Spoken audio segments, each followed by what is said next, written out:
అనంత కరుణామయుడు అపార కృపాశీలుడైన అల్లాహ్ పేరుతో ప్రారంభిస్తున్నాను. సూర అజ్-జుఖ్రఫ్ 67 నుంచి 89వ ఆయత్ వరకు 7 వరకు. ఆ రోజున మా ఆయత్లను విశ్వసించి ఆజ్ఞాబద్ధులై జీవించిన వారికి ఈ విధంగా చెప్పడం జరుగుతుంది. నా దాసులారా, నేడు మీకు ఎటువంటి భయం అక్కరలేదు, మీకు ఎటువంటి దుఃఖము కలగదు. ప్రవేశించండి స్వర్గంలోకి. మీరు మీ సతీమణులు మిమ్మల్ని సంతుష్టపరచడం జరుగుతుంది. వారి సమక్షంలో బంగారు పళ్ళెములు, మధుపాత్రలు తిరుగాడుతూ ఉంటాయి. మనసుకు ఒప్పే, చూపులకు రుచికరమైన ప్రతి వస్తువు అక్కడ సిద్ధంగా ఉంటుంది. వారికి చెప్పడం జరుగుతుంది, ఇక మీరు చిరకాలానికి ఇక్కడే ఉంటారు. మీరు ఈ స్వర్గానికి వారసులయ్యారు. ప్రపంచంలో మీరు చేస్తూ ఉన్న ఆచరణల ఫలంగా మీకు ఇక్కడ ఇతోధికంగా పండ్లు ఫలాలు లభిస్తాయి. వీటిని మీరు భక్షిస్తారు. పోతే అపరాధులు సదా నరకయాతనకు లోనై ఉంటారు. వారి శిక్షలో ఎన్నటికీ తగ్గుదల జరగదు. వారు అందులో నిస్పృహులై పడి ఉంటారు. వీరిపై జులుం చేసింది మేము కాదు, వారే స్వయంగా తమకు తామే అన్యాయం చేసుకునేవారు. వారు మొరపెట్టుకుంటారు, మాలిక్, నీ ప్రభువు మమ్మల్ని అంతమొందిస్తే బాగుంటుంది. అతను బదులు పలుకుతాడు, మీరు ఇలాగే పడి ఉంటారు. మేము మీ వద్దకు సత్యం తీసుకొచ్చాము, కానీ మీలో చాలామందికి సత్యమే అయిష్టమైంది. వీరేమన్నా చర్య తీసుకోవాలని నిర్ణయించుకున్నారా? అయితే సరే, మేము ఒక నిర్ణయం చేసుకుంటాము. వీరేమని అనుకుంటున్నారు? మేము వీరి రహస్య సమాలోచనలు, వీరి గుసగుసలు వినడం లేదని అనుకుంటున్నారా? మేమంతా వింటూనే ఉన్నాము. మా దూతలు వారికి చేరువగానే అంతా నమోదు చేస్తున్నారు. వీరికి చెప్పు, వాస్తవంగానే ఒకవేళ కృపాళువు అయిన ప్రభువుకు ఏదైనా సంతానం ఉన్నట్లయితే వీరికి చెప్పు, వాస్తవంగానే ఒకవేళ కృపాళువైన ప్రభువుకు ఏదైనా సంతానము ఉన్నట్లయితే అందరికన్నా ముందు ఆరాధించేవాడు నేనై ఉండేవాణ్ణి. పరిశుద్ధుడు, ఆకాశాలకు భూమికి పాలకుడు, విశ్వ పరిపాలనా ఆసనమైన అర్షుకు స్వామి, వీరు ఆయనొక అపాదించే సమస్త విషయాలకు అతీతుడు. సరే కానివ్వు, వీరిని తమ మిథ్యాభావనలలో మునిగి తమ ఆటలో నిండా నిమగ్నులై ఉండనివ్వు. కడకు వీరు తమను భయపెట్టడం జరుగుతున్న ఆ దినాన్ని చూసుకుంటారు. ఆ ఒక్కడే ఆకాశాలలోనూ దేవుడు, భూమిలోనూ దేవుడు. ఆయనే వివేచనావంతుడు, జ్ఞాన సంపన్నుడును, మహోన్నతుడు, మహిమాన్వితుడు. ఆయన భూమి ఆకాశాల మధ్యనున్న ప్రతి వస్తువు పరిపాలనాధికారము ఆయన ఆధీనంలోనే ఉంటుంది. ఆయనే ప్రళయ ఘడియ జ్ఞానమున్నవాడును. ఆయన వైపునకే మీరందరూ మరలించి పంపబడనున్నారు. ఆయన్ని వదిలి వీరు వేటినైతే వేడుకుంటున్నారో అవి ఎటువంటి సిఫార్సు చేసే అధికారం కలిగి లేవు, ఎవరైనా జ్ఞానం ఆధారంగా సత్యానికి సాక్ష్యమిస్తే తప్ప. వారిని ఎవరు పుట్టించారని నీవు అడిగినట్లయితే స్వయంగా వీరే చెబుతారు, అల్లాహ్ అని. అలాంటప్పుడు వీరు ఎటుపోయి మోసపోతున్నారు? ప్రవక్త పలికే ఈ మాట మీద ఒట్టు, ప్రభు, ఈ జనులు విశ్వసించబోనివారు. సరే ప్రవక్త, వీరి పట్ల చూపోపు వహించు, మీకో సలాం అని చెప్పి వెయ్యి. ఆనతి కాలంలోనే వీరికి అంతా తెలిసిపోతుంది. 57వ వివరణ. అంటే ఈసా అలైహిస్సలాం ఎన్నడూ అనలేదు, నేను దేవుణ్ణి అని, లేదా దేవుని కుమారుడిని అని. మీరు నన్ను ఆరాధించండి అనిను. నిజానికి ఆయన సందేశం కూడా ఇతర ప్రవక్తలందరి సందేశమే. దాని వైపునకే మహానీయ ముహమ్మద్ సల్లల్లాహు అలైహి వసల్లం సైతము మిమ్మల్ని పిలుస్తున్నారు. వివరాలకు చూడండి. ఖురాన్ అవగాహనం సంపుటి 1 ఆలిమ్రాన్ పాదసూచికలు 45, 48, 54.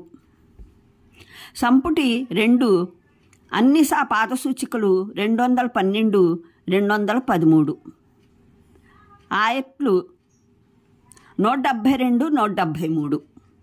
అల్మాయిదా పాదసూచికలు 100, 130. సంపుటి 4 మరియం పాదసూచికలు 21, 23. అంటే ఒక వర్గమైతే ఆయన్ని తిరస్కరించి ఆ వ్యతిరేకతలో అయినది అధర్మ జననం అన్న అపనింద మోపేంత వరకు వెళ్ళింది. ఆయన్ని తన దృష్టిలో సిలువనెక్కించి తీరింది.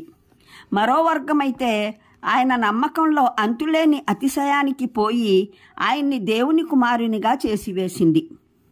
ఒక మానవుడు దైవంగా రూపొందడం అనే విషయం ఆ వర్గం కొరకు కొరకరాని కొయ్యగా మారింది. దాన్ని పరిష్కరిస్తూ ఆ వర్గంలో అసంఖ్యాకమైన ముఠాలు ఏర్పడ్డాయి. వివరాలకు చూడండి. ఖురాన్ అవగాహనం సంపుటి 2 అన్నిసా పాదసూచికలు 211, 216. అల్మాయిదా పాదసూచికలు 39, 40, 101, 130. మరో మాటలో చెప్పాలంటే కేవలం కొన్ని మైత్రీలు మిగిలిపోతాయి. అవి ప్రపంచంలో సదాచారం, దైవభక్తి ఆధారంగా ఏర్పడ్డవి మాత్రమే. ఇతర సమస్త మైత్రీ భావాలు శత్రుత్వాలుగా మారిపోతాయి.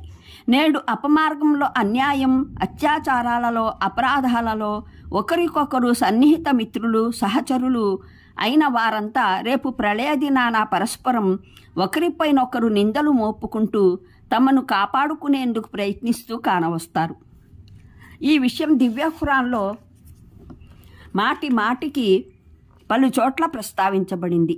దీనివల్ల ప్రతి వ్యక్తి ప్రపంచంలోనే బాగా ఆలోచించుకోవాలని, ఎవరికి తోడ్పాటు ఇవ్వడం తనకు ప్రయోజనకరమో, ఎవరికి సహకరించడం తనకు వినాశకరమో తేల్చుకోవాలని. మూలంలో అజ్వాజ్ అనే పదప్రయోగం జరిగింది. అది భార్యలకు ప్రయోగించబడుతుంది. ఒక వ్యక్తికి సహాభిరుచి గల వారికి, సహచరులైన వారికి, పాఠులు అయిన వారికి ప్రయోగించబడుతుంది. ఈ విస్తృత అర్థం గల పదం ఈ కారణంగానే ప్రయోగించబడింది.